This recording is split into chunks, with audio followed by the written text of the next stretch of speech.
I think that comics is a very challenging career. It's very difficult. You don't make a ton of money. Some people do. Sometimes you do. Not always, but it's kind of a grind. So you really have to love it. You have to love drawing, and you have to love storytelling, and you have to be dedicated enough to get up every morning and draw for 10 hours every day. Sometimes every day of the week. Sometimes you're working 80-hour weeks. Like that was this week for me.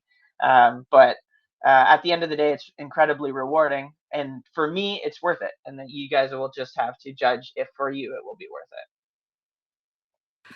No, and I absolutely agree. And I would love to jump off from that point with the idea of like dedication and maybe Yeah. like some people's who love comics and want to get into comics and some like common misconceptions about what it's actually like in the industry.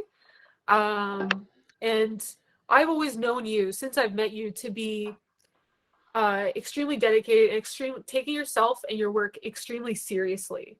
Hmm. From like when we first met to when we were doing the weekly challenge blog together with our friends, I've always known you as someone who puts out even before your first published gig, polished work and wanting to hold that to a professional level. Um, and with that in mind, I would love to hear you speak maybe about, what you find like a lot of common misconceptions people have about your job or what it's like to get into comics or how to, get work in comics. Okay. Yeah. I think that there's a common misconception that if you're a really good artist, you'll make a very good comic artist, but that is most definitely not true. You could be the best person at rendering, at drawing in the entire world, but so much of what comics is about is telling a story. So you need to focus on clarity, on narrative choices. Like you can't just draw the most flashy image in your mind for every single panel all the time, or the story will make no sense. You won't know where characters are in relation to each other. So um, I think a misconception is that it's just like fun drawing, but it's really not. Half the time you're drawing someone walking upstairs and it's incredibly challenging, or you're drawing somebody typing on a keyboard, or you're drawing like a horse, which is also very difficult. But it's essentially every day you're kind of learning how to draw a new thing, and there's no way to kind of rest back on just your talent. And then, like I said, it's talent is such a small part of it. And not only is the narrative storytelling really important, but actual professionalism, building relationships, hitting deadlines, all those things are incredibly important, and just as important as your skills as an artist. Like I know a lot of people that might not be the most talented artists in the world, but they're incredibly reliable and they're easy to work with. And those people get just as much work as anybody else. Those are the people that have longevity in their career. I find a lot of people that come into comics and they've got this really flashy style and they work for a few years, they kind of burn out sometimes because they don't anticipate how hard all the other parts of the job are going to be. And there's like for a long time, I remember hearing people say this. You might have said it to your students, or someone at the school might have said it. Is that there's three things that are important to be a successful comic artist. You're shaking your head, so I'm guessing you've said this before. Hitting deadlines, easy to work with, and just skill level. And if as long as you have two of those things, one of the others can be sacrificed. But honestly, you should always be easy to work with and a good collaborator, because it's so important. I think one thing that is also something that people don't think about early on is that the relationships that you build with your peers and your colleagues are incredibly important. A lot of times, job opportunities don't come from editors. They don't come from companies. They come from people that suggested you for a job that you're friends with, or who you came up with, or you worked together, or you work on a pitch with a writer. The pitch doesn't work out, but you and that writer develop a rapport. You develop a relationship, and then when they get a gig, they might suggest you for something. That's how I first got into Marvel, because I did that issue of Zero with Alish. He suggested me to the editor, and that was because I was building relationships. Had nothing to do. I mean, yeah, I was ready for the gig. I was ready to draw it. I was at a professional quality of art, but I wasn't any better than about a few hundred other people that would want that gig right then in that moment.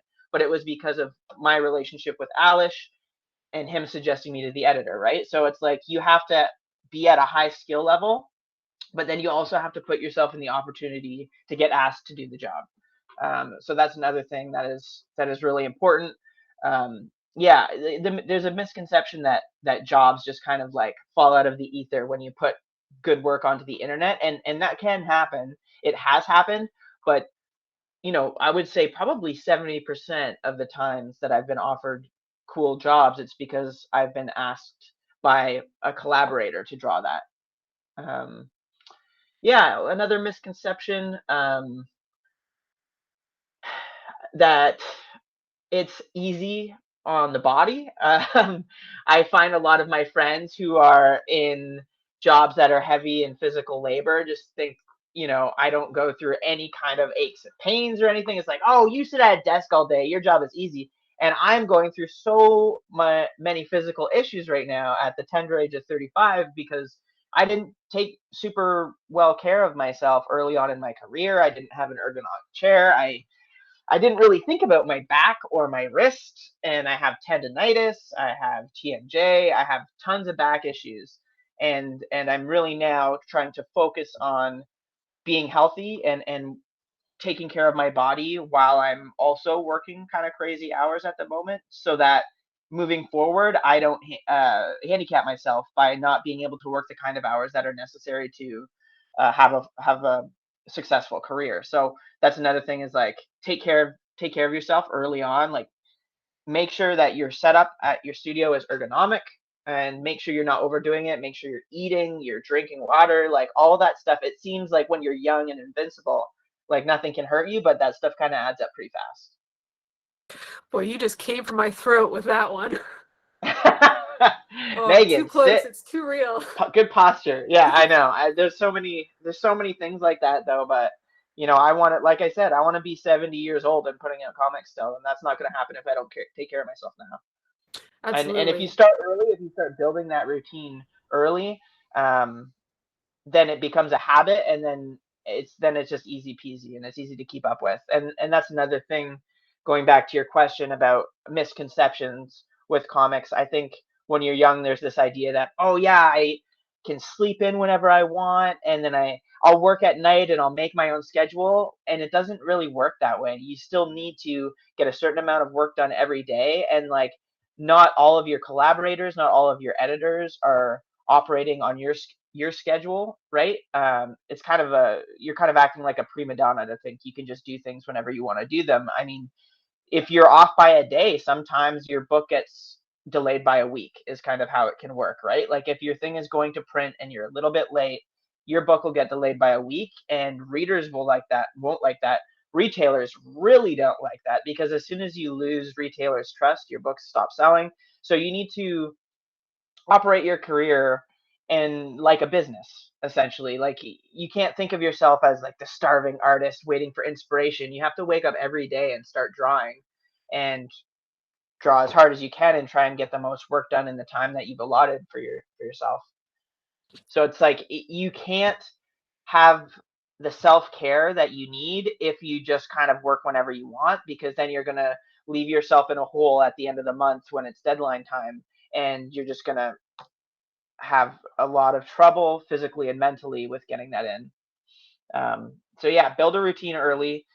Try and set yourself up to wake up at 8, start drawing, by 9, which is what I do, and then have a certain amount that you need to get done each day. And I schedule out about 2 months in advance as I'm working. So I've got a schedule on my wall here that says how much I need to do every day, um, where the deadlines are, when I have things that are due to editors, and that way I know, like if I screw up on a Monday or a Tuesday, then I'm gonna have to work later on the Wednesday or the Thursday. But as long as I know that, then it won't be as bad because I'll know exactly what I need to get done to get that thing done in time. And also the good thing about scheduling as far in advance as possible every day is that if you do screw up a little bit, you can let your editor know you're going to be late. And like I said, being late is awful, and like it can burn bridges. But if you keep a open line of communication with your editors, then it's not as big of a deal. And that happened to me really early on in Marvel. I was like really sick. I had strep throat or something, or tonsillitis, something like that, and I couldn't work for a week. And I reached out to my editor right when I got sick, and I was like, I'm really sick right now. I don't know how this is going to affect my work for the next few days, but it might I might have to take a few extra days on the deadline.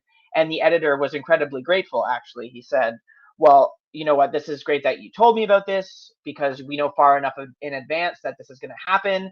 A lot of artists, especially young artists, will just freeze up and they won't tell their editor when they're having difficulties.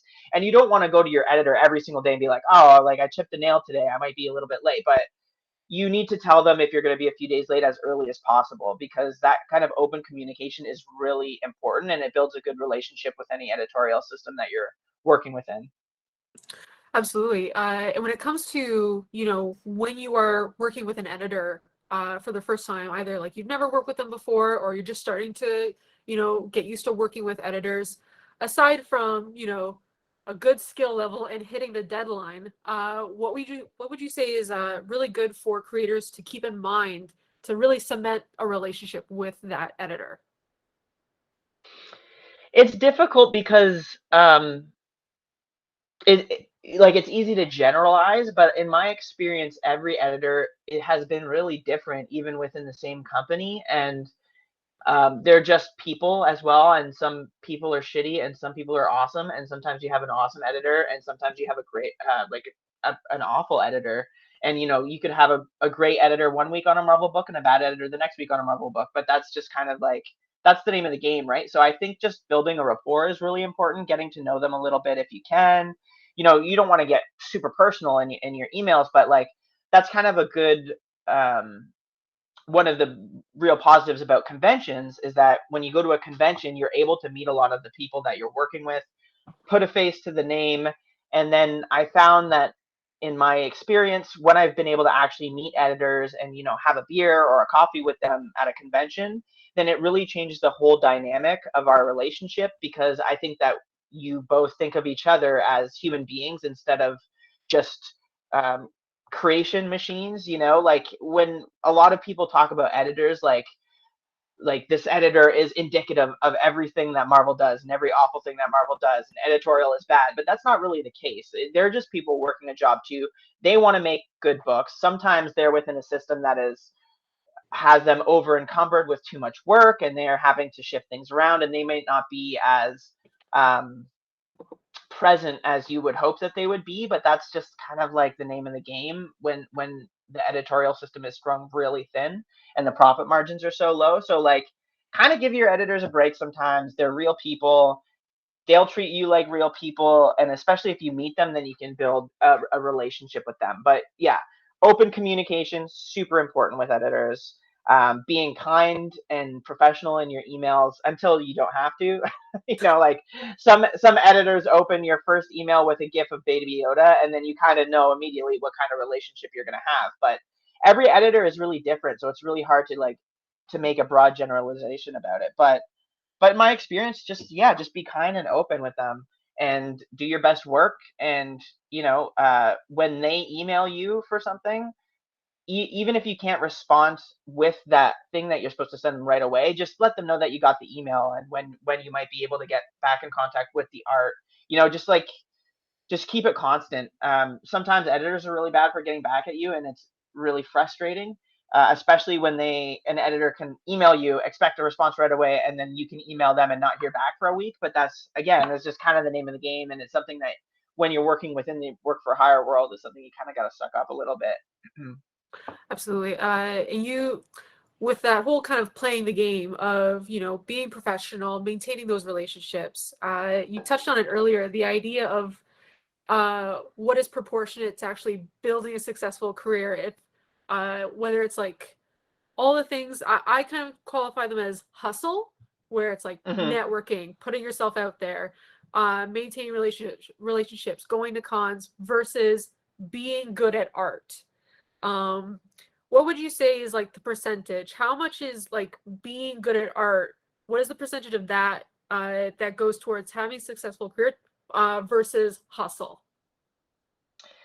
It's hard because I think it kind of fluctuates actually. I think that with the way that social media works now, it's very different than when I was kind of coming up, between 12 to 13 years ago when I was trying to get work, starting to try to get work.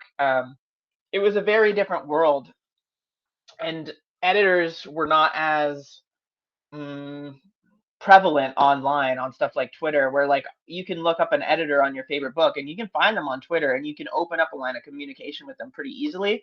The problem is that it's like a really fine line between hustling a good amount and hustling too much, because I knew people coming up that hustled so hard that every time someone saw them at a convention, I remember times being with an editor, talking to one of my editors on something, and they would look over and be like, oh, and they would sigh because they knew someone was coming up to show them their portfolio for the third time in 3 weeks. You got to really balance it. When an editor or an artist or someone tells you something in a portfolio review, when you come back to show them your portfolio again, you should have worked on those things. I oftentimes will be doing portfolio reviews at shows, and I'll have the same people come up to me a few years in a row and their artwork hasn't really changed, or they're showing me the same pages from the year before and they say, oh, I just didn't have as much time to work on art this year. And I understand life can be troublesome, but like those artists now, I don't even really portfolio, like if they have got the same work, I can't make their art better if they're not going to work on it themselves. And I think editors think that way too. Like, you don't want to hassle an editor all the time. If you email an editor with your work and you don't get a response within 2 weeks, bump them. And then if you don't get a response, just move on, and come back with new work when your work is better. I think you need to be, especially at early stages in your career, you need to hustle, but not over hustle, because like you can just make people sick of seeing you, or sick of like that kind of relationship that is really one sided, right? But it's hard because like it is a fine balance. It's at least easier now to find editors and to get your work out there than it was 10 years ago. But it does help, like I said, to put faces to the names at conventions. So there's like got to be a proper balance between social media, going to conventions and giving out your portfolio, and just having good work. But the problem is, like, you have to have professional level work. Like, you can hustle, you can be the best hustler in the world, but your work always does have to be of a professional level and a professional quality, right? So that, first and foremost, that's the first thing that you need to focus on.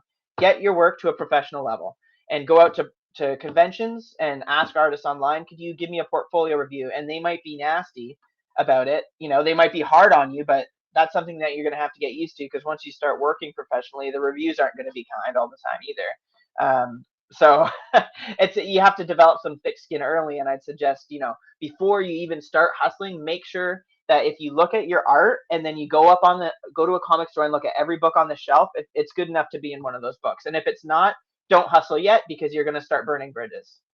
You don't want to be going up to people and giving them subpar work, and that's who they always kind of think of you as too. I've seen people that, they went up really early on in their career, started getting portfolio reviews, and they just weren't ready. And then they kept going back up. And then that editor, they were just a write off to that editor then. They never really thought of them as the quality artist that they eventually became. They kind of outgrew the editor, I guess you could say, which is a thing that I've seen happen before too, where early on in a career you work with an editor, that editor stays in that position, and then you build up your career and you get more of a following, but that editor still kind of thinks of you in that original way that you worked on with them.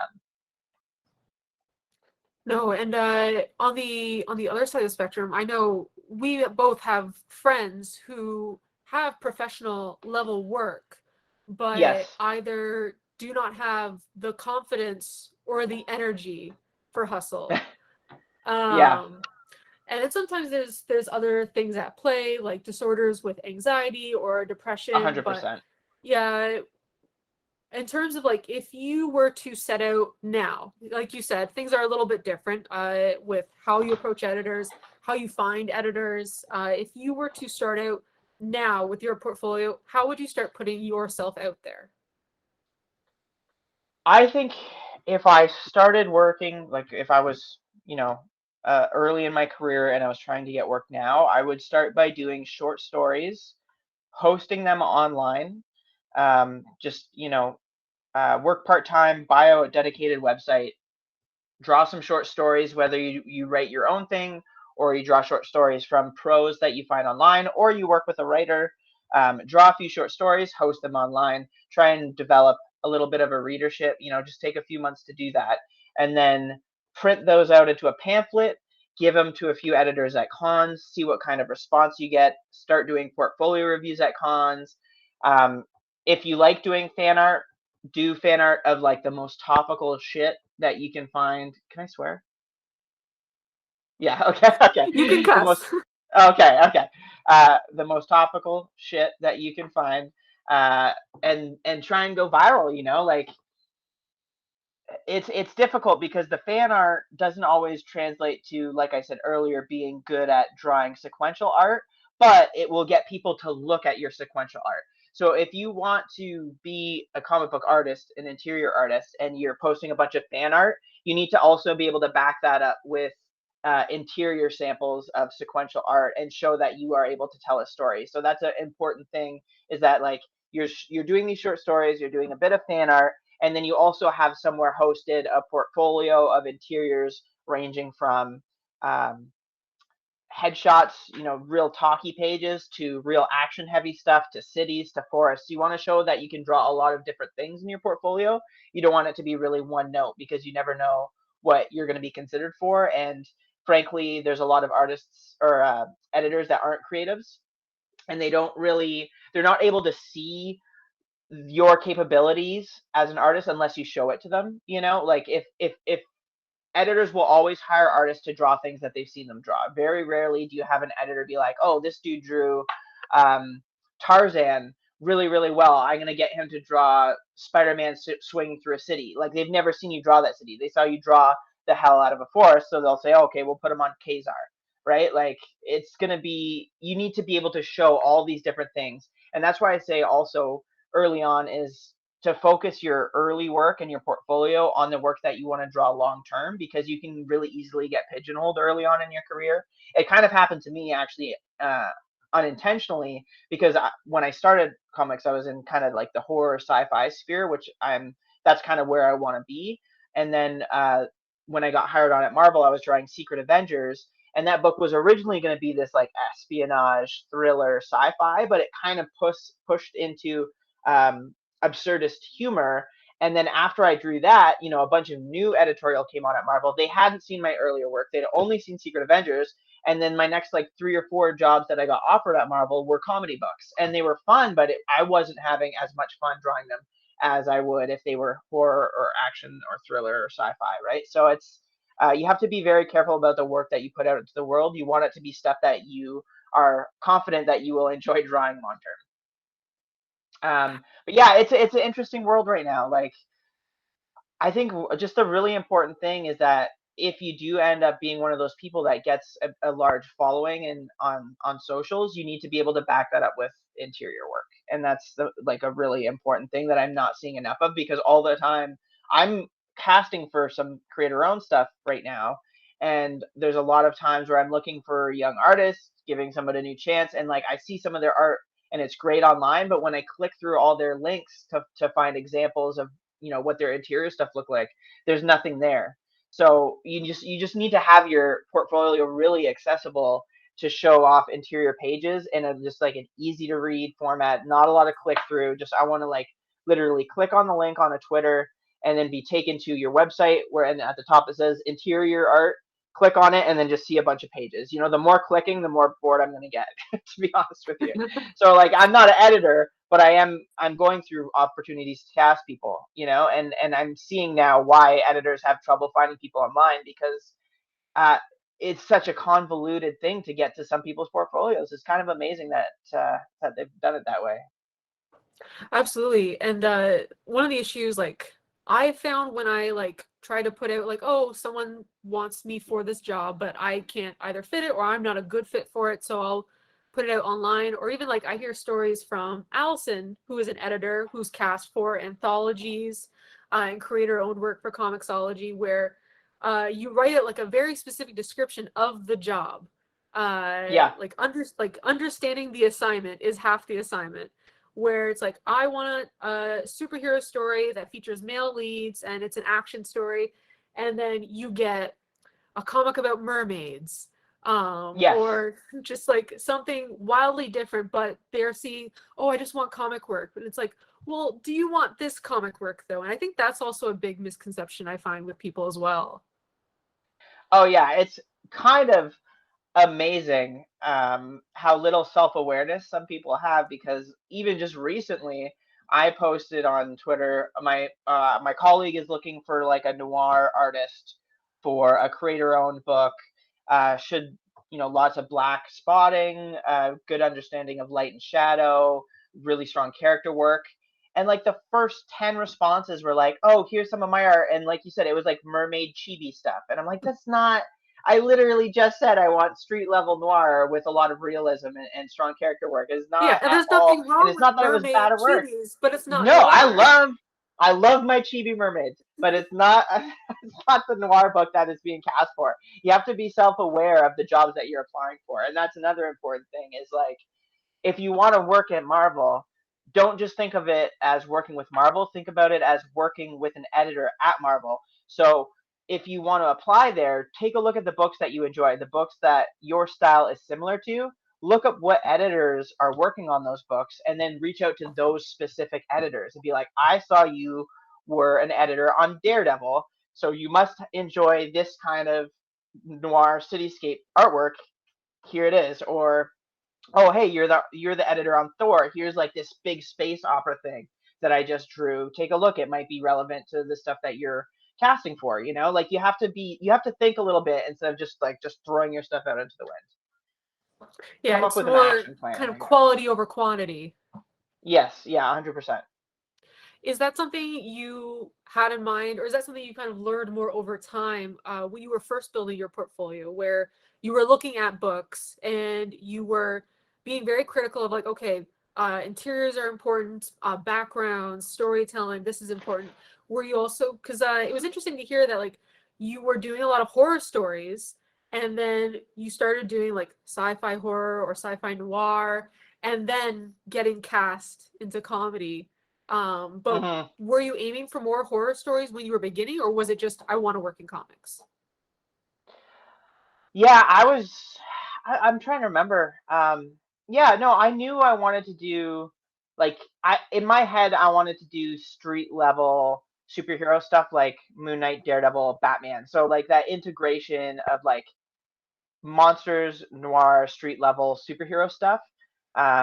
So I kind of knew that was my aim. And in one of my very early interviews, I had a portfolio review with Marvel, um, at a convention. And so a lot of times how it works is you go to a convention. Marvel does a specific amount of portfolio reviews per day. Usually it's around 10. They'll have two or three editors at conventions doing it.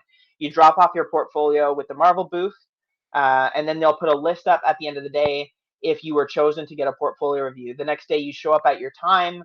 An editor will look at your work for a half hour to an hour and just let you know where you're at, if you're close, if you're far away, the things you need to work on. And if you're really lucky, they'll give you, or if you're good, they'll give you their email to contact them. And in one of my early Marvel reviews, I got the email for the talent agent at the time, and their question was like, what kind of stuff do you want to do? And I explained it to him, and so he sent me a sample script of a Moon Knight comic, and I drew that and sent it back in.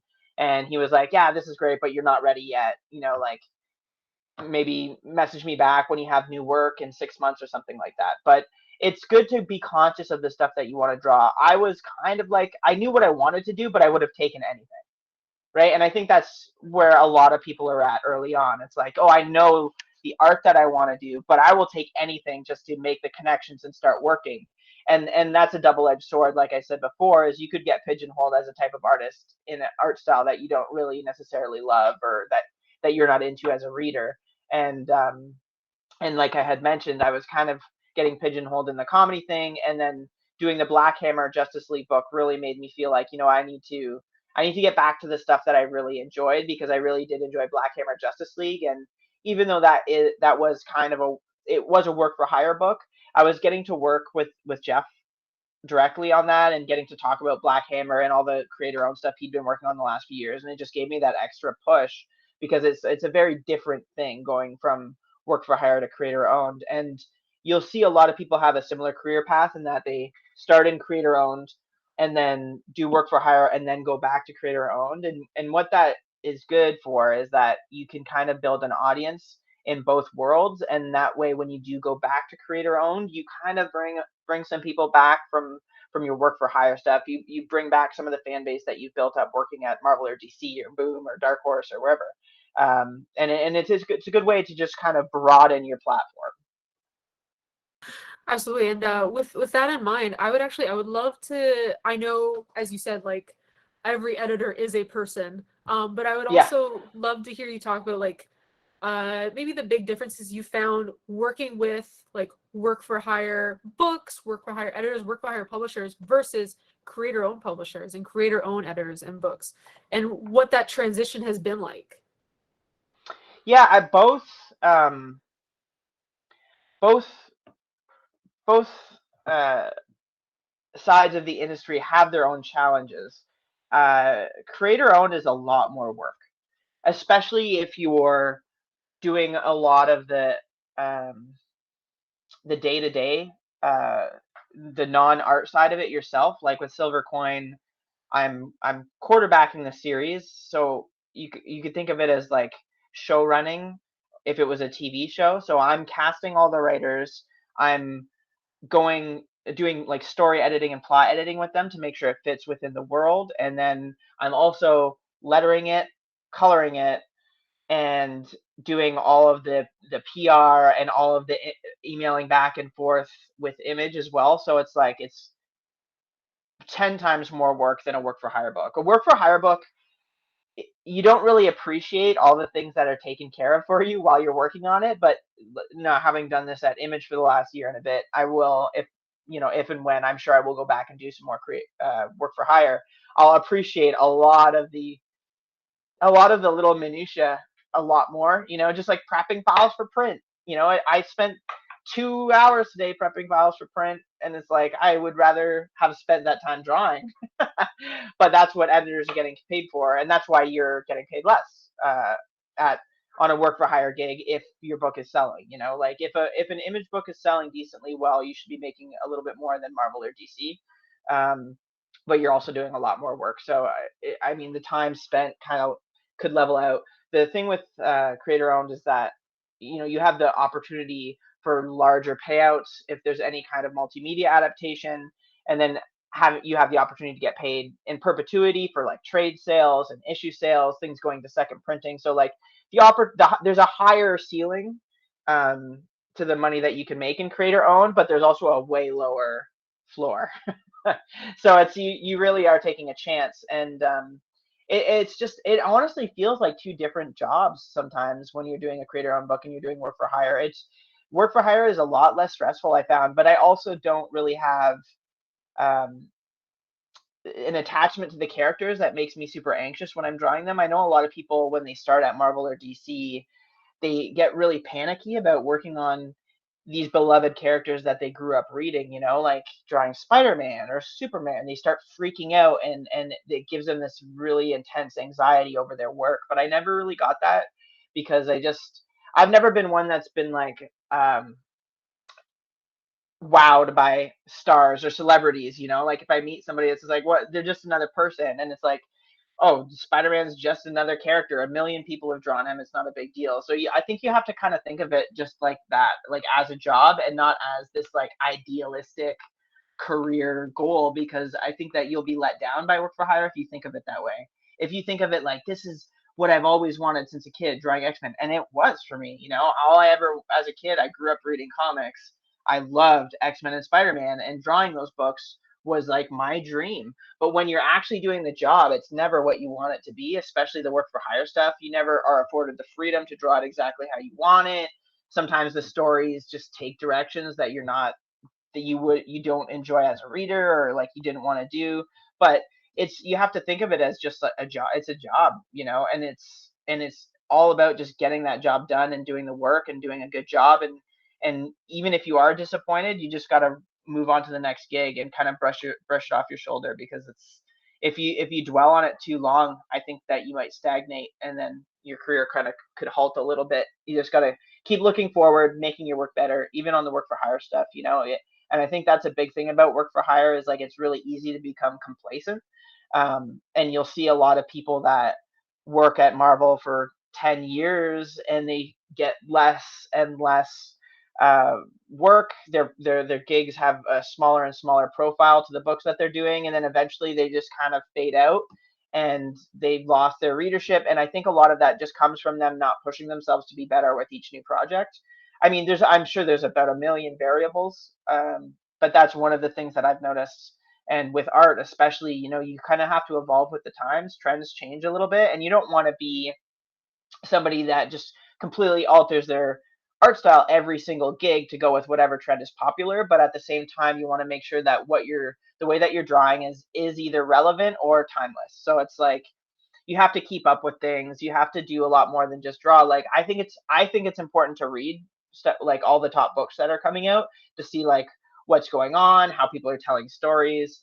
Like I mentioned before, I'm a big comic reader already, so that's an easy part of the job for me. But I think even if you're not a big comic reader, if you want to work in comics, like you should be keeping up with kind of the big stuff that's happening within the industry. It's important, it's a part of the job, doing your research. And that's something that people don't really talk about or tell you. And it's important, because you keep evolving as a creator as you get older, and the industry changes. And if you're not staying relevant, then you might just stop getting work and kind of fizzle, which happens to a lot of people. Yeah, and we're almost at the hour mark, so if anybody would like to start asking questions, go ahead and start posting them in the chat, and I'll start reading them out. But while you guys are doing that, I would love to, yeah, talk more about that idea of, you know, there's this concept that, publishing is this land of milk and honey, and once you break into comics, you're like, ah, I've made it, and now you can relax, when in fact it's kind of, the hustle has just begun. Oh um yeah. and yeah, I would love to hear your thoughts on that idea of like, this again, like another misconception about comics is like, I've broken in and now I've made it and I never have to worry again. The hardest job is your second job, I would say, because you break in and you put these expectations on yourself that, okay, I'm in, I'm gonna have a career now, like this is it, this is where I wanted to be.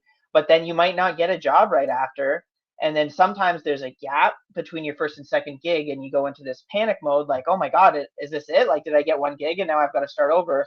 And then when you do get that second job, you feel like you really have to bring the heat, because I think at that point you realize it's never going to be easy. No, nothing's going to be ever gifted to you. I've actually been really lucky in my career. I haven't had any really long work gaps, but I know a lot of people that have, and it's people that have worked in comics for 10, 15 years sometimes have a 6 month gap where they can't get work. And it's like, it's terrifying to me. And to them, I'm sure it's even worse. I've had friends that just in the last 2 years with COVID that couldn't get work, that have worked on every big Marvel book in the world, and they couldn't get the work that they wanted. And, they're having daily panic attacks about it. They're, missing a payment on their mortgage. So it's like, breaking in is not a one-time thing. You've got to break in over and over and over again. And sometimes you'll have a long time where you've got solid work and steady work, and it's easy to forget, but you really need to value those times in your life where you've got steady work for a long time, and because not everybody will have that. And don't be nervous if you get a gig and then you don't get another gig for a while, because like I said, you've got to think of it as not a one time thing. Like every time I finish a book, I feel like I'm breaking in again, because I've got to either start pitching a new book or start like going to editors and being like, hey, what's available right now? I've got this time slot.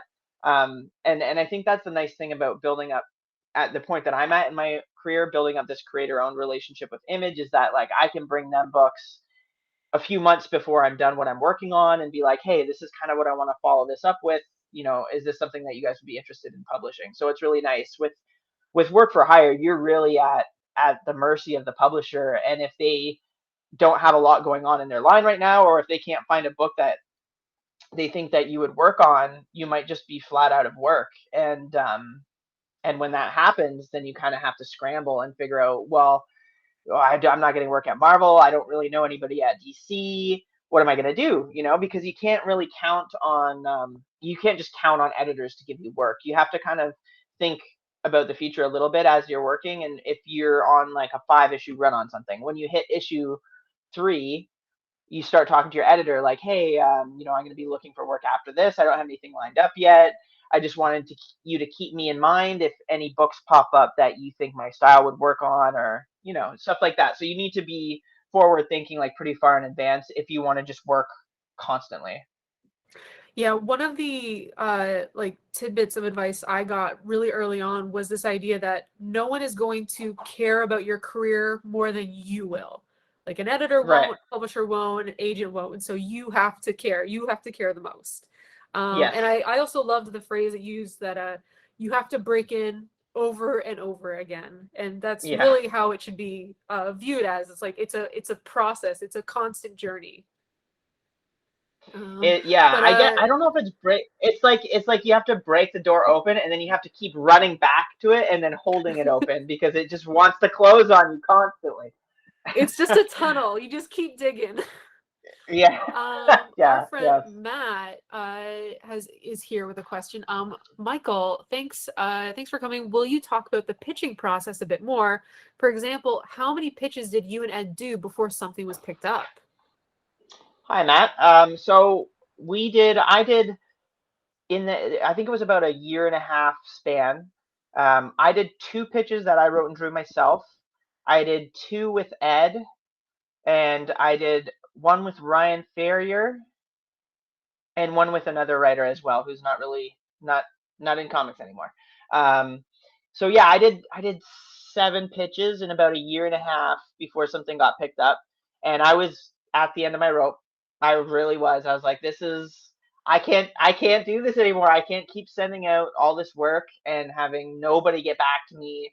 And I really was, and I feel like there's a lot of people that pitch for a few years and then they just kind of just let go um, that ambition to become a comic book creator full time. But it's yeah, I did a lot of pitches, and I was just talking to Ed actually yesterday or 2 days ago about it, and he was saying he might actually go back to one of those pitches from that would have been 10 or 11 years ago that we did that together, and I'm sure he'll rework it. But yeah, there was a lot of pitching going on at that time, and there was a lot of people that I knew that were pitching a lot, and I feel like Image was just inundated every day with 10, 20 new pitches from the same group of people.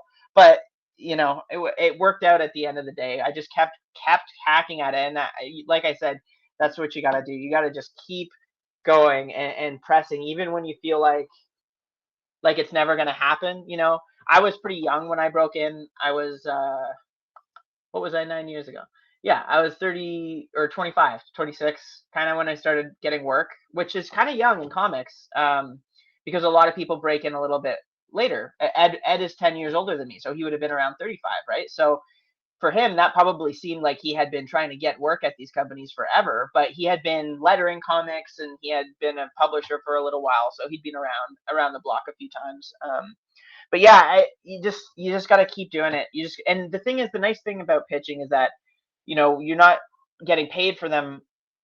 You're not getting anything back in a monetary value, but you are getting better, and that's what you kind of have to think of. Is every time you build a pitch, the next one's going to be better.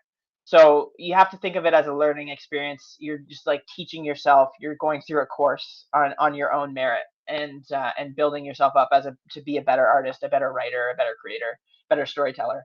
Um, but yeah, we pitched a lot.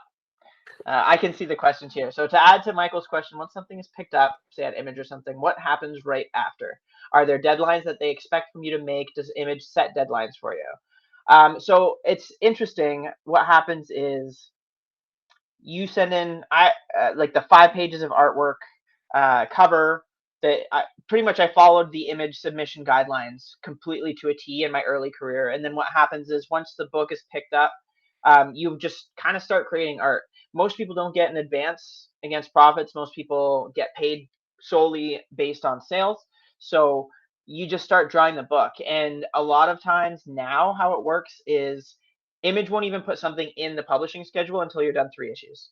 So um, that wasn't the case when I first started, but that's the case for every book right now at Image. And they won't put your book in the schedule until you're 3 issues done, because there were so many problems with people being late on like their second and third issue, because especially for people's first book, they don't anticipate how much work it's going to take. And it's like, yeah, you could draw an issue in a few months, but once you actually need to draw an issue every month, it's so much more work than young people understand, or people new to the industry understand. So um, yeah, they do give you deadlines, but it's not until after you're done 3 issues. So you finish 3 issues, they let you know when it's going to go into the schedule for publishing, and then once it's in the schedule, then they'll tell you when the issue will be due to Image. They'll go through their stuff with it, and then it'll go to the printer. So they'll usually tell you, like, this is the date it's due to Image, this is the date it's going to print at the printer. And if you whiff on one of those deadlines, it gets pushed back a week or two. Right now there's a paper shortage, so Silver Coin, this issue got pushed back. And then, you know, Image likes you to go, if you're doing an ongoing, they kind of want you to roll right into issue 6. They don't want you to take a gap, because there is a hit to sales every time. It's inevitable if you take a gap. But I was in a pretty severe car accident this year, which is why I had to put a gap between issue 5 and 6 of Silver Coin, just to get myself back on track with health stuff. But because we did it for the first arc and the second arc has been really tight, I'm going to be doing the same thing again. And you know, Image can say, give you a deadline. They can say, we recommend you do this thing, we recommend you do this thing. But at the end of the day, you still own that book when you're at Image. So you have the final say on everything. They're doing is publishing it, and then they're taking the payout for the employees at Image. But everything else is up to you as the creator and owner of the book.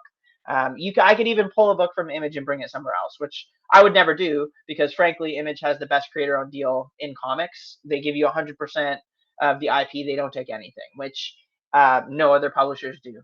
Every publisher, even the ones that are um, well known for doing creator-owned books, they take a cut of the intellectual property and then give you an advance, and then they help.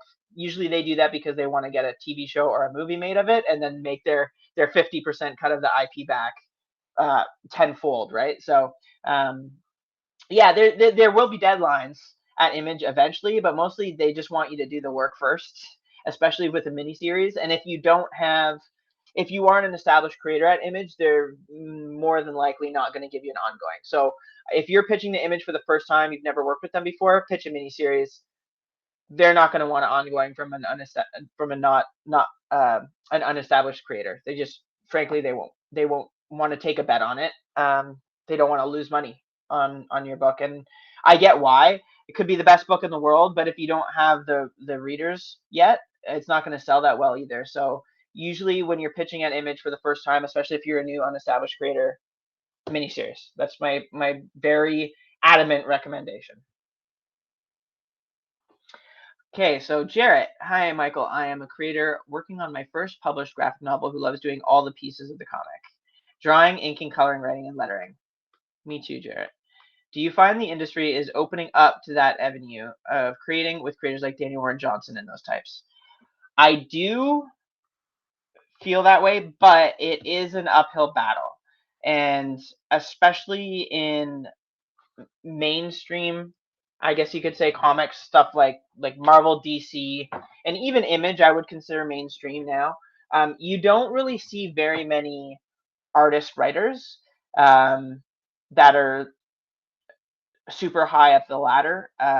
Primarily, you're seeing writers that write for artists. I mean, I think there's Daniel Warren Johnson, there's James Herron, but you have to remember Daniel Warren Johnson and James Herron are two of the biggest artists in the industry, working in unique and um, definitive styles for the current time. I think those guys, the only reason that they're able to get those gigs was because they were such big artists already. And like, honestly, I don't think that I would have been able to get Silver Coin off the ground um, if I had pitched it as writing it all myself at this point, because I'm pretty unestablished as a writer still, and I've only got a few credits under my belt. Like, I did a thing at Boom that I wrote and drew, and I wrote and drew a thing at Dark Horse over the last few years. But they were both just one issue things. I don't have enough of a catalog of work for people to trust me as a writer. And so that's why I did this thing with Silver Coin, or part of the reason. I mean, I was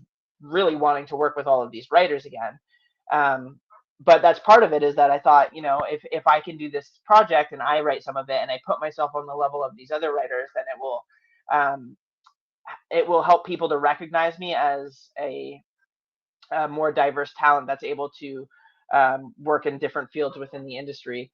Because I really do want to be doing all of the writing and drawing myself at some point. I think down the road, when I think about it, I think of myself as someone that's going to write and draw my own book, and then I'm going to write probably one book a month for another artist. So I would always like to be writing one thing and drawing one thing, is kind of where I'm pushing my career to be. But yeah, it's going to be difficult. Honestly, it's going to be difficult for you to get work. It's going to take longer. If you want to do drawing, inking, coloring, writing, and lettering, there's a lot more opportunities within the indie stratosphere of comics. There's places like Fantagraphics, Oni, Top Shelf.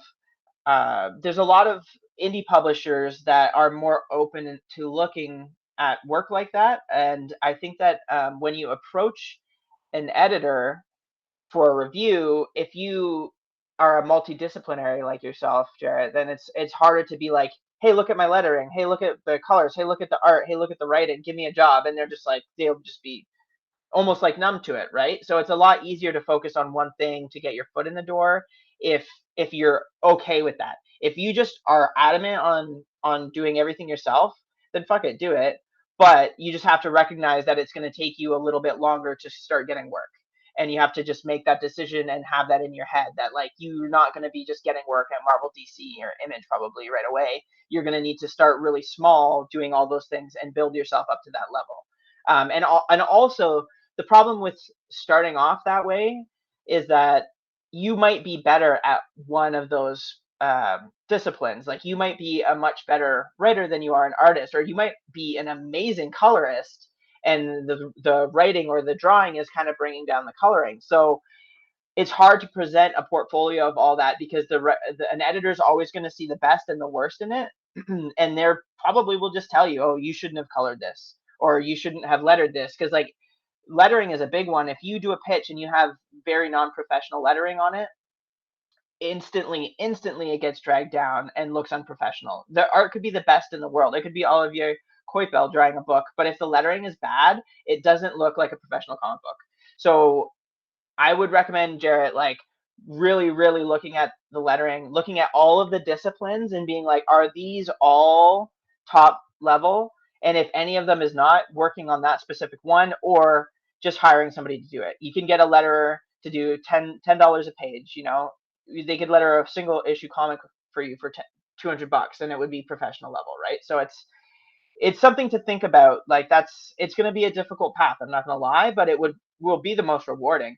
My favorite thing that I've ever done is Silver Coin issue 5, and that's because I wrote it, I lettered it by hand, I drew it, I colored it with my wife. Like, it's so much more rewarding when you're doing everything. There's just such an attachment to it, and I loved it, and I can't wait to do issue 10 of Silver Coin, which is going to be the same thing, but it's going to be a difficult path, and you're going to have to prepare for that.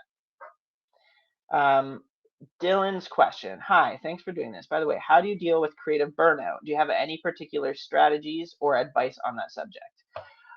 Creative burnout is an interesting thing, that once you actually have a lot of work coming in, you are not afforded the luxury of having creative burnout. You just can't. You can't not work, or you're going to miss a deadline, and then you're going to bomb your career. Like, you just have to get up, have a shower, eat, and just get drawing. And what I do is, if I'm feeling burned out, which I was yesterday, is I like to start the day with something that I'm excited to work on, so that it gets me moving. So like, I don't always work chronologically. Sometimes if there's a page that, like, I'm just super excited to draw, I think it's going to be really fun, there's a cool monster on it, or there's like a fun jump scare, or there's a lot of character work on it, I might start the day with that, just to get myself drawing. And then once I'm in the flow of drawing, then I can move back to something that I was kind of burnt out on. So my suggestion for burnout is to kind of like move on to a part of the work that you're excited about and then come back to the thing that you're burnt out on. Also, just like going for a short walk helps. Or, I mean, if you're an irresponsible person with pets, I won't suggest this, but getting a dog helps with creative burnout, which is very odd, but it helped me a lot, because whenever I'm burnt out, I will just like go play with my dog for 15 minutes and it just completely takes my head out of my work. And then when I come back, there's a bit of freshness to it again. Just like anything to clear your head is really important.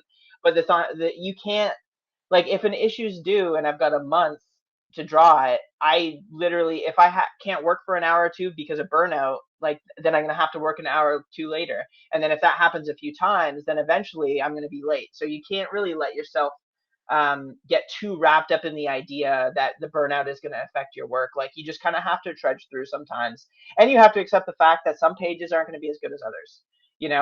And you kind of lose objectivity is something that I've experienced during burnout. Like I said, this week was a big week. I had an issue due today to image, and I colored 21 pages with my assistant over the last like 2 or 3 days. And like by 9 o'clock last night, when I've been working for 12 hours straight, and I had been working for the last week straight, I had no idea if it was any good anymore. But I just needed it to get done. And you have to trust yourself that it's at least going to be a professional quality. It's going to look good ish, and then you're going to get it in, and you just got to move on. So that you got to wash your hands and move on, take 2 days off, come back fresh, and then start drawing the next issue. And that's just like, you just got to push through, man. It's hard, but it's true. And someone did a shout out to Kiki. Yeah. Kiki is my dog. I gotta use that one next time. Next time I'm burned out. I need a Just go dog. pet the dog for a little bit. Yeah. Yeah. Well, here comes uh John with the Question clutch. from John. Hi, Michael. When working on an issue, should you email an editor updates even if they don't ask for them? Should you aim to have the pages delivered before the deadline to allow time for changes, or is that factored in generally? That's usually factored in, John. I think that every editor is really different. I'm personally like a really independent worker. Like, I just kind of like to be left alone and do my thing. I know people that like to get check-ins from their editor and to go back and forth and to be constantly emailing them. And I feel like a lot of relationships with editors start with a lot of back and forth, because editors just don't trust artists because they've been burned by artists so often. So a lot of editors, when you first start working with them, will email you pretty often just to be like, hey, where you at? Just these friendly check-ins to make sure that you're doing the work, especially if you're an unproven creator. So um, expect a lot of back and forth early on. I don't think you should push yourself to get things done before the deadline. I always feel like even if I'm done earlier than the deadline, it's good to sit on it for a day or two and then come back and look at it. If you're afforded the time to look at your work with fresh eyes, take it every time, because you're always going to see something that you wouldn't have caught. Like, every time that I'm done an issue a day or two early, I wait and then I look at it again, and then I see something that if I noticed it after it had been printed, I'd be like, oh, I missed a pinky finger on that hand. Like, there's always something small. So I always say, just hand it in on deadline day, even if you're done early, so that gives you more time with the work. Um,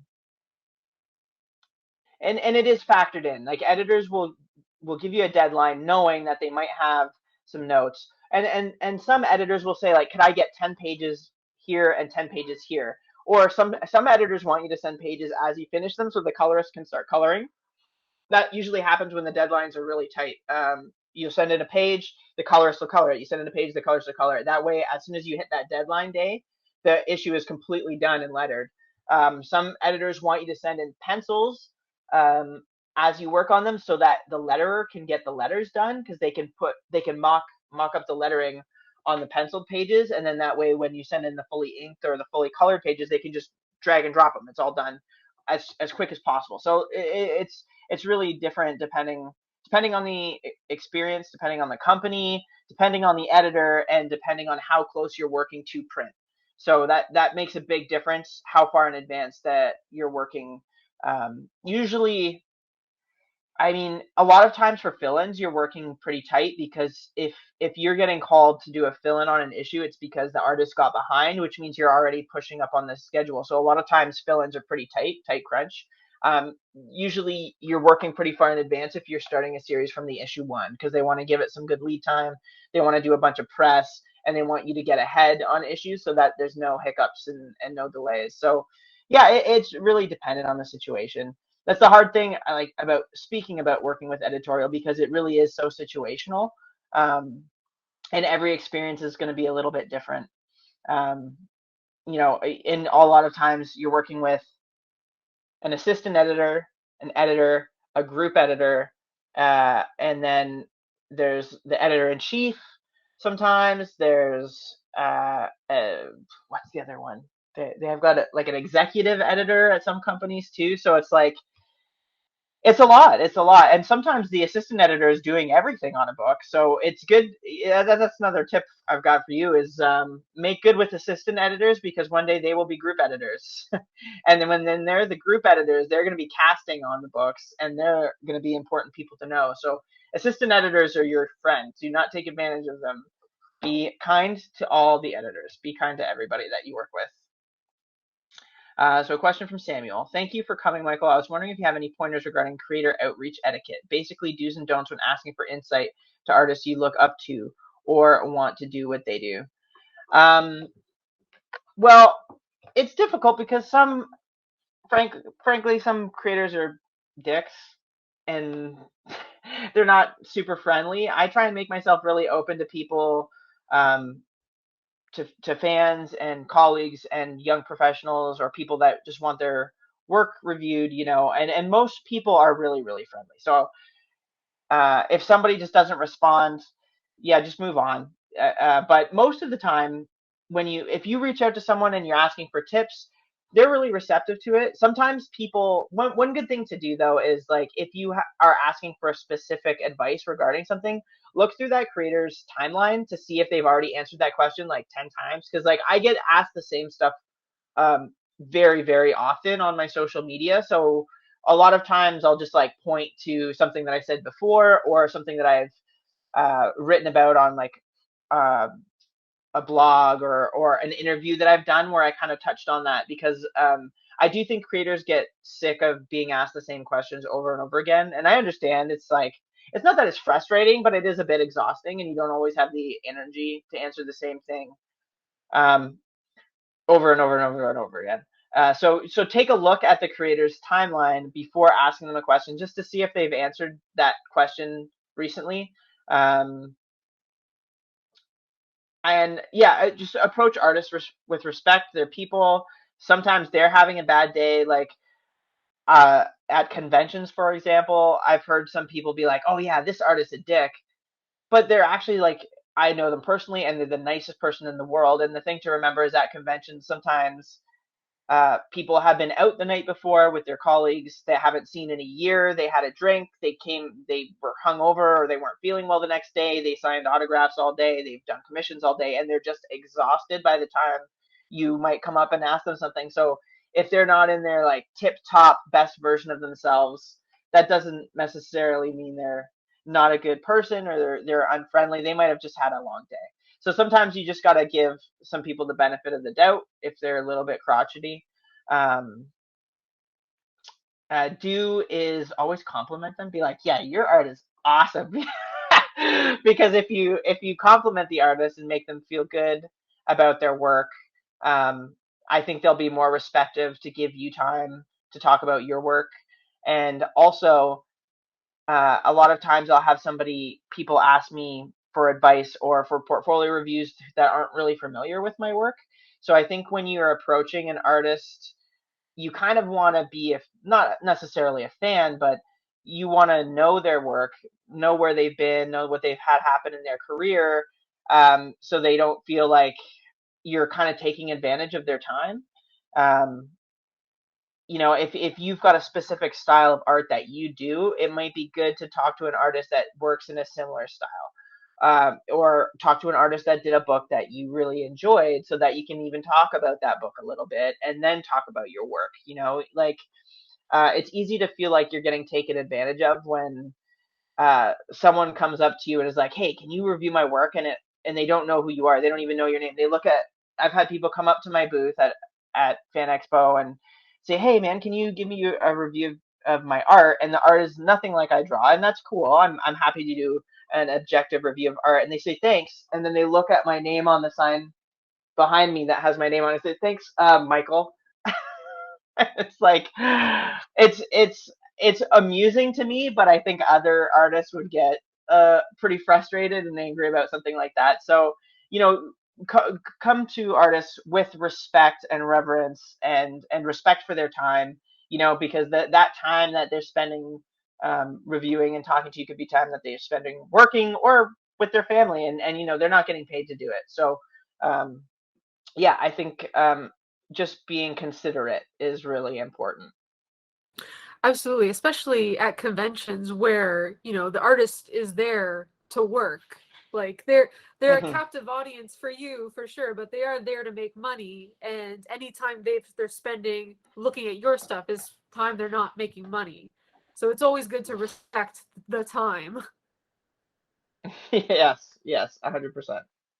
and not just like, Michael, please review my portfolio about chibi mermaids. I need your insight. I really hope somebody draws some chibi mermaids and brings them to me for portfolio review soon.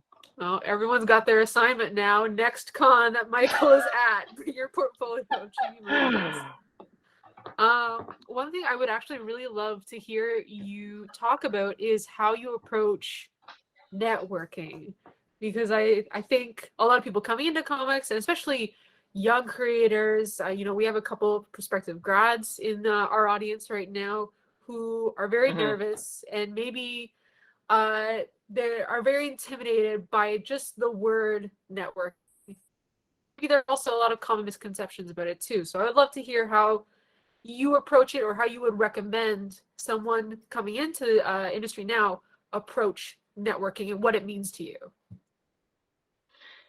So I think that there's an idea about networking that it has to be about work, your art, their work, their art. And I think that's kind of a bad tack to take. I think that networking is more about building a rapport, building relationships, and that doesn't always necessarily have to be about the work. You honestly, you just want to get to know people and enjoy their company. You kind of just want to have a good time. That's how I think of networking.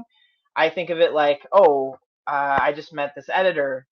I'm not going to barrage them with my life goals. Like that's not going to be interesting to them. They don't know me. How could they want to know what I want to be, where I want to be in 10 years? See, I like if they ask you those questions, that's great, right? But most of the time when you meet somebody new in comics, you kind of just want to be like, "Oh, cool. Did you hear that new Weezer album?" I don't know. That's just off the top of my head. But you kind of want to start finding something common to talk about, and music, food, beer they like. Oh, that you're drinking a beer. What kind of beer is that? Oh, are you a big beer drinker? Like you just kind of want to build relationships. It's not about the work. And that's what kind of networking is. If people like you as a person, they're much more likely to help you out at some point in your career. They're much more likely to think of you. And then, if you talk to an editor about uh, the Dune movie for an hour, and then you see them again at the show the next day, you can say hey. But again, you honestly don't even want to send them talk about work at that point. Like you just still want to be just like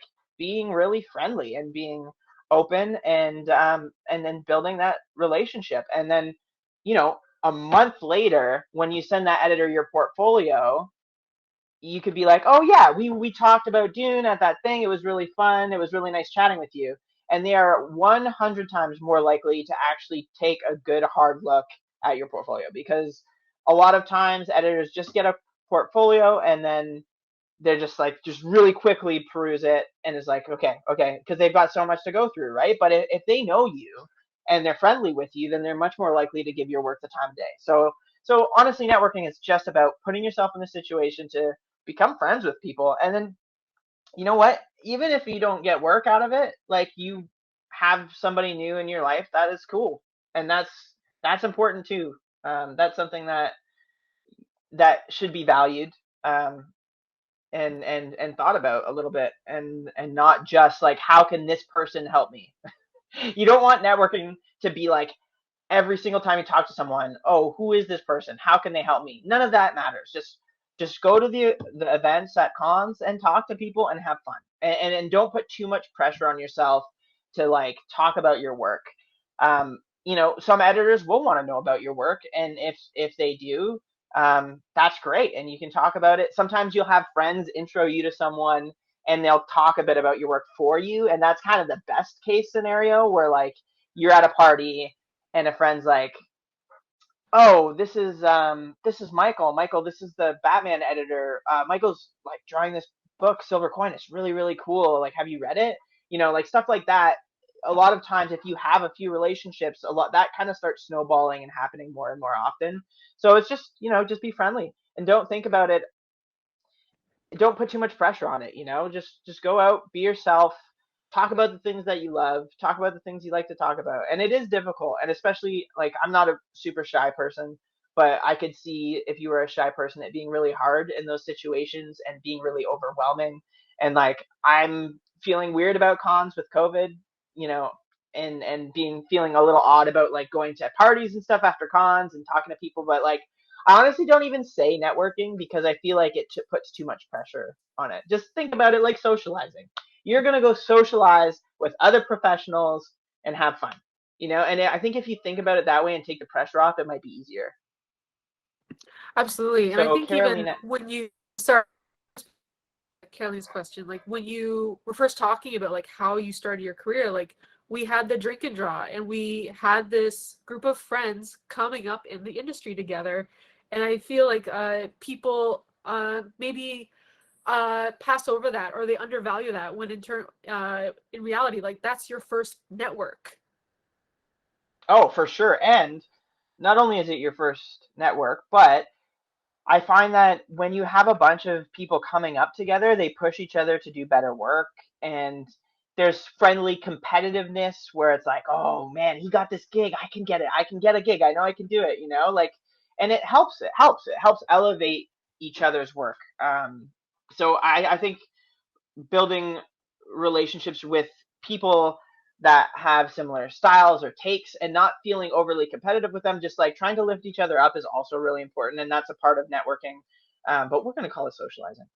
Um, but yeah, I do agree with you, Megan, that kind of stuff is important. And I don't really see it happening as much, but I also don't, I'm not super drilled in on the young talent right now either. But without further ado, please, Carolina's question. Okay. Hello. What are cool spaces you know of to meet fellow comic artists and make friends? Well, I'm turning into an Where the old cool one? man a little bit. I don't know. I don't know what are the coolest spaces. So I'm in Hamilton right now, um, and with COVID, stuff hasn't been really happening. But um, like we were saying before, is conventions are good for it, even though they can be overwhelming.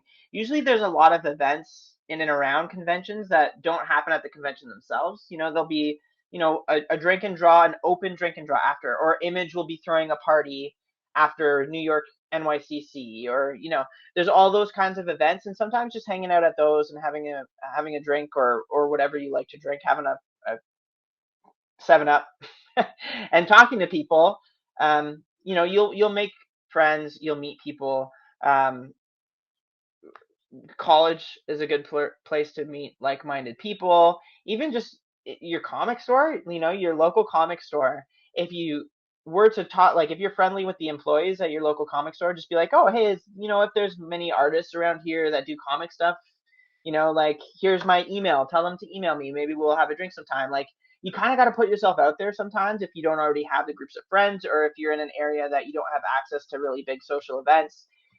You just got to put yourself out there a little bit. There's Reddits, there's Twitter, there's Instagram, there's all that kind of stuff too. And I know that there's like lots of anthologies that are always looking for people. And sometimes it's good to just like do a short story in an anthology, not just for the exposure, but honestly just to also meet people that are in the same situation as you, that are at the same point in their career, and then build relationships with those people. Even somebody whose work you like on Twitter, just reach out and be like, hey, I love your work. You want to take a look at my stuff, and maybe just start talking. Um, there's a lot of ways to meet people, but it is kind of difficult right now with the state of the world. Hopefully soon we'll be in a better scenario. No, absolutely. And as much as like you are in being in, if you are lucky enough to be in the GTA or any like major metropolis, like Toronto, I know especially, like you can't kick a ball without hitting a couple comic events usually going on. And like you said, even comic shops usually have events like book signings Yep. or book launches or ladies' nights or free comic book day where maybe they're looking for young artists to come in, or you can meet local artists there as well. Yep. Yeah, I that's a good one too, like the LCS events and signings and stuff. Those are good things to check out. But like I said, I'm in a point in my life now where I'm not like super drilled into the social events. Like I'm just focusing on my family and my career and like the next big moves I'm going to make within the next few years. So I'm not really. I've kind of like established my friend groups and I do like to go out to comics events when they're happening and especially the ones in the GTA. But like I said, I'm not really actively like looking to meet fellow comic people anymore. I'm kind of like out of that scene a little bit. So I feel like Carolina, you might want to talk to some people in the chat, maybe. Like who in this chat and the messages right now wants to start like Discord. There's Discord, so start a Discord and everybody can show each other their art and what they're working on. It's easy to do. We're doing it. We're making it happen. We're making a Do network. it. Do it, Megan. Make it. That's on you guys. You like you said, like we have some students here, we have some young creators, we have some new creators, and like you have that built-in network now. You have people who are already aspiring to do what you want to do. And don't Hmm. don't overlook that just to like find where's the editor, but instead find like who can I go to a convention with? Yeah. Elsbeth Ooh, knows. I see them in the chat. they E, know make a what's up. Discord for these people.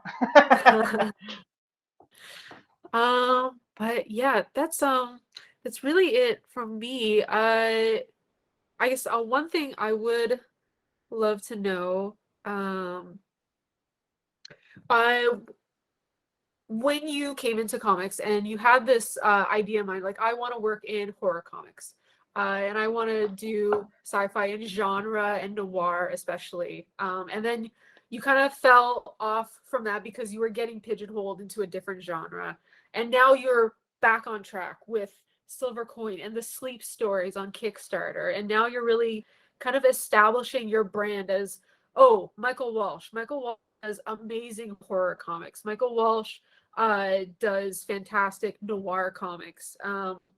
Is that now going to be like this as you approach your future projects? You have these big projects in mind. Is that going to be kind of the North Star you always point yourself towards? It's like, well, this is what I love and this is my brand. That's kind of where I'm going to steer myself to. Well, I think that I'm a pretty changeable person, and my aspirations today might not be the same as my aspirations in 5 years, and I kind of like know that about myself that what I enjoy changes. But I think that it's good to recognize that too because if I got sick of drawing horror stuff, I wouldn't be like, okay, I'm done with comics. I would be like, oh well, what do I want to draw? I think that just really enjoying the job is really important because of how much work it is. And if I didn't enjoy actually drawing and making comics, I wouldn't do it. I actually don't I don't really like enjoy just drawing. And I realized that about myself in college is that like I don't really want to just sit there and draw a picture. For me, drawing is about telling a story, and that's why I think that working in comic books resonates so much for me because it gives my drawings purpose, and that's just what gives me personal creative fulfillment. Um, but yeah, I right now I adore drawing horror stuff, and it's more fun than I've had in comics ever.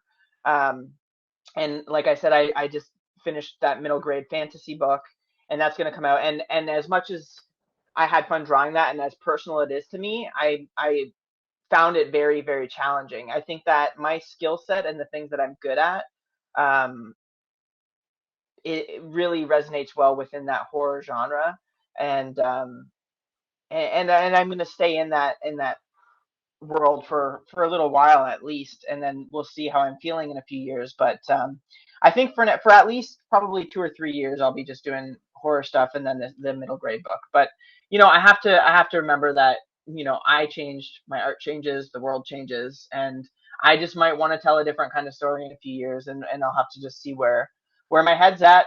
And if I'm still even getting work, because like I said, I might have to go back and break in again. Hopefully I broke it in for the last time with Silvercoin, but I'm crossing my fingers. Yeah. With Silver Coin, I'm really interested to hear about how, like, because you've had to, like you said, put on so many different hats now. Like, you're basically coordinating the project. Like, Yeah. you're not only the artist or you're not only the writer, you are handling the book layout, you are handling communications, and you're lettering, and you're doing all these new jobs and solving all of these new problems when it comes to comics. Is that something you kind of look forward to carrying over, or once Silver Coin has kind of like is done, you're like, nope, back into art, I never want to wear those hats again? Yeah, the experiment's done. I don't need to do all that myself anymore. I learned so much. The amount that I've learned doing Silvercoin is invaluable, and my art is better than it's ever been for it. And every single discipline that I've worked on within Silvercoin has gotten significantly better. And now when I work with letters, or when I work with editors and graphic designers, I'll have a even better grasp on the things that they do and the things that they need from my art to make their job a little bit easier. So yeah, it was invaluable. I really do enjoy coloring myself or co-coloring with my wife, because it gives me one final pass at my art before it goes to print, and I really do enjoy like having that last moment to like kind of uh, finesse things before sending it off to editorial. Um, but yeah, the graphic design stuff and the laying out, and I don't want to do it every single time. Like I like the idea of coming up with the logo and collaborating with a graphic designer, but then letting them put the book together every month, because it is a lot of work doing that stuff, and it's a lot of minutia that I don't want to be dealing with. The problem is that like, I'm kind of a control freak, and it's getting worse and worse the older I get. And I love being able to control everything about my book and how it looks and who's working on it and every little detail. And it's going to be really hard to give that up. And even recently, like I've been coloring myself pretty much exclusively for about 2 years, 2.5 years now, and I had a frequent collaborator, D. Caniff, color a bunch of the graphic novel that I have been mentioning vaguely, and it was so odd having someone color me again, because I'm so used to rendering myself on my colors, and having somebody else render you is like they're drawing in the shadows how they draw, and I'm so used to drawing them myself that it was so odd for me, and it's very difficult for me to find um, kind of peace with that now. And I like OCD is getting worse a little bit as I get older too. So it's like I'm very obsessive about the details in my work, whether people will ever notice them or not. But it's like those little things that I really hang on now. But yeah, I will probably on my next creator on book take a step back from doing as much of the workload as I'm doing on this. Yeah, for sure. I've got a copy editor on it, and it's invaluable to have someone like that on the book. We don't have like a full story editor on Silvercoin. Our editor Chris Hampton is brilliant. He's a journalist, and he's a copy editor for like New York Times, Hamilton Spec.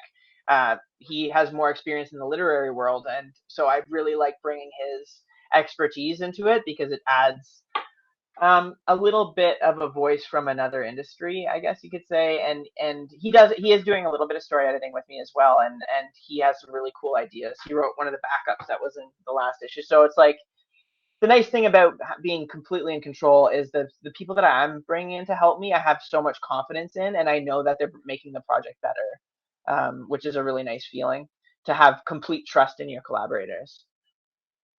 And yeah, Absolutely. I need to sign off a little bit more of the responsibility, I think, just to make my life a little bit more manageable in the future. When it comes to those extra responsibilities, would you you know, all the things you've learned and now all the different things you can now appreciate the work, now you kind of have a better understanding of how it works, you know, how it fits in the process. Would you recommend to like new creators, like, absolutely, you know, do your own book layout and do your own lettering and, you know, do all of this so that you have a better appreciation for it? Or would you recommend that they kind of focus on what it is they really want to do with their work? I would say do it one time, but don't show it to anybody. Okay. Do everything in the comic one time just so you can see how much work it is and what is involved. And I think you honestly, as an artist, will never have a grasp of how much room you need to leave for lettering until you actually letter it yourself. So you like letter your own book or your own short story one or two times just so you know how much room needs to be left, on average, depending on how big the speech bubble is. I think it's a good exercise to do it all yourself, but I think if you're going for a quick path into comics, it's best to just focus on the one thing that you're best at to get your foot in the door. And then, like I had mentioned earlier, the problem is that editorials or editors aren't always creative minded, and sometimes they just can see you only for the things that you've done, and it'll be harder for them to give you an opportunities in other disciplines. But that's just going to be another hurdle that you have to find a way over eventually. But I think that for me in my mind, the easiest thing actually to break in is with art, because um, you can just show an editor a thing like this, like boom, here's a page, and they can say that's good or that's bad. When you give an editor reading material, most of the time they just trash it, or they don't have the time to read it. With art, at least they can just give you a snap judgment. With writing, they don't even judge at all. So it's quite difficult, for writers especially. And then it was very difficult for me to start getting writing work, when I was primarily an artist for years. But the thing that editors forget is that when you're drawing a book, you are kind of an author, and you are adapting a script into a legible comic book. So you really are authoring a lot of the books that you draw. And it depends on the script. I've had scripts that are incredibly loose. I've worked Marvel style. I've worked even less than Marvel style, where it was like a paragraph or two for like the whole issue, and I drew it, and then the person came in and wrote it. So it's like it kind of can go in a bunch of different ways, and I felt confident as a writer because I had done a bunch of writing already. I was a published writer before I was a published artist, but it was really hard to get editors to give me the time, even as a well respected and established artist. So it's just going to be one hurdle after another, and that's kind of something that you have to accept and deal with. Caroline's coming with another Carolina. question. So if someone were to come to you and ask you if you want your comic to be a movie, how hard would you find to give that much control to someone else? So I actually am totally cool with my books being made into movies. Give me the money, make a movie. That's how I feel about it. You can call me a sellout. You can call me whatever you want, but I want to pay off my house. And I know that I am responsible for my comic, that I it's important. My Did your microphone just kick in? Yeah, my the batteries died on my headphones. Can you hear me okay still? You're perfectly clear. You're actually clearer than before. Oh, okay. But yeah, so I'm actually actively developing some TV stuff, and it's a world that I'm interested in, but I never make a comic book with the intention of it being a pitch for a movie. I think that's just a recipe for a bad comic, because what works in one medium does not necessarily work in the other. And I'm all for adaptations, of material from different worlds. But the thing is that you have to know as a creator that it's not going to be a one for one thing, or it wouldn't work anyways, you know? So like we announced last year, a comeback movie has been in development for a little while. And that was the very first book that I ever did, the image book. So me and Ed are executive producers on that. So we've got our hands in the pie a little bit as well, or at least we're kind of seeing more of how it gets made and having a little bit of sway, a little bit, like just like a tiny bit. But yeah, and then I'm talking, I can't really say what, but I'm talking to TV people about some other stuff as well. And it's definitely something that I want to dabble in. It's not like if it never happens, I won't care. But if it does happen, that would be awesome. And it would help solidify my future in terms of like the monetary value of the work that I'm doing. And, you know, I could maybe start saving for retirement or at least to work less. I think that's the end goal, is like put away money enough that I don't have to do an issue a month and I can just take my time and work at my own leisure, because I know I'm going to slow down eventually at some point. My body just won't be able to work the kind of hours that I'm working right now. So like being able to adapt some of my work into other mediums would afford me the opportunity to be able to do that. So I think most creators that you talk to in comics that work in the creator-owned world would say the same thing. They would just say, give me the money, make the movie. I don't really care. You know, wash your hands of it after it gets made. And like, if the movie's bad, that sucks, you know, but the movie is not indicative of your value as an artist. It is only indicative of the value of the people that made it. And who knows, maybe they are even awesome creators that made the movie, and the movie just didn't work out for one reason or another. Once you've worked in film a little bit and in comics a little bit, you realize sometimes that bad books aren't bad because people didn't care. There's just so many external factors that go into making a book or a movie or a TV show that sometimes they just get bogged down by a ton of unnecessary bullshit, and the work suffers for it. And sometimes it's nobody's fault, but it happens.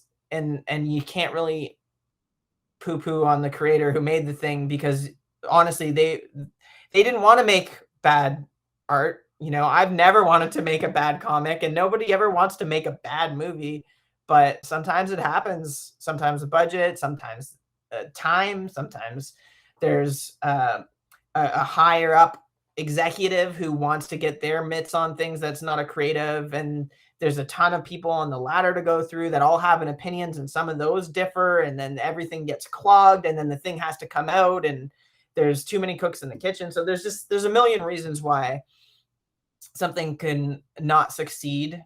So it's yeah, I just have to take the money and wash my hands. Yeah, in short, just give Michael some money and you can make the movie. Yeah. You want to make a movie of Silver Coin? Just pay up. Yeah, just give me some money. If anybody else has any questions, go ahead and pop them in. But that's it from me. I feel like everyone is pretty aware of who you are and your work. But is there anything like you would want to like? Where should people like look for your work, and where can people find your work? So I've got Twitter and Instagram. Both of them are Mr._Walsh, spelled out MISTER_Walsh. That's where I'm primarily posting about my everyday life and my work and what's coming up and what's coming out. I believe next week, issue 7 of Silver Coin is coming out. It takes place in Las Vegas. It's a very fun, interesting issue about somebody who wins big on a slot machine and is making their way up the levels of the casino. It's a really interesting issue. It's written by Ram V, who is currently on Swamp Thing and has done Catwoman, and he's really blowing up right now. He's really, really intelligent, thoughtful writer, and I really like what he brought to the book. He does a lot with Aztec mythology, which is interesting to bring into the world of the Silver Coin, but I really thought it was cool what his idea for the story. So that's really fun. That'll be out next week. Stay tuned for the announcement about my middle grade OGN. Should be soon. But besides that, yeah, I've got the Sleep Stories as a webcomic that I started at the end of last year, just to fill up some space while I was getting those first 3 issues of Coin done. It was kind of an unintentional project in that I did a page from it just for fun, posted on Twitter, and it went kind of viral. And I realized like maybe there was an audience for it. So I started journaling my nightmares because I've had night terrors since I was a little kid. And so I started journaling them and making little comics out of them. And then they were really successful. So I just started hosting them on the sleepstories.com. And I ran a Kickstarter for the print edition of it, which was really successful. And I'd like to go back to it at some point, but right now my schedule is just a little too hectic. I'll probably go back to it starting in the new year, though, because like I said, I finished the OGN. So I've got a little bit more time on my hands to do some drawing outside of Silver Coin. But yeah, so that's my work. That's where I'm at. I'm easy to reach. I'm accessible, and I'm happy to do portfolio reviews or to chat and answer questions on my socials. I'm an open book. All right. Well, thank you again so much for giving us your time and your expertise. Like, we truly appreciate having you on here to just talk about how to break into comics. But yeah, everyone say thank you to Michael in the chat for us before we go today. Yeah, we hope to talk to you soon again. Hope to see you at a con very, very with masks, socially distanced. Thank you. Yes. I will probably be doing the elbow pops at cons for the next little while, but thank you everybody for being here, and hopefully I had some insight that you might not have thought of. You know, I feel like I'm still learning every day that I work in comics. So yeah, hopefully you got to take something from it. Everybody And remember best your of luck. mermaid chibi portfolio challenge. Yeah. Next time I ask for a horror artist on Twitter, I'm really hoping for some chibi mermaids. All right. All right. Thank you, everyone. That is the end of our talk. I will stop recording. Boop.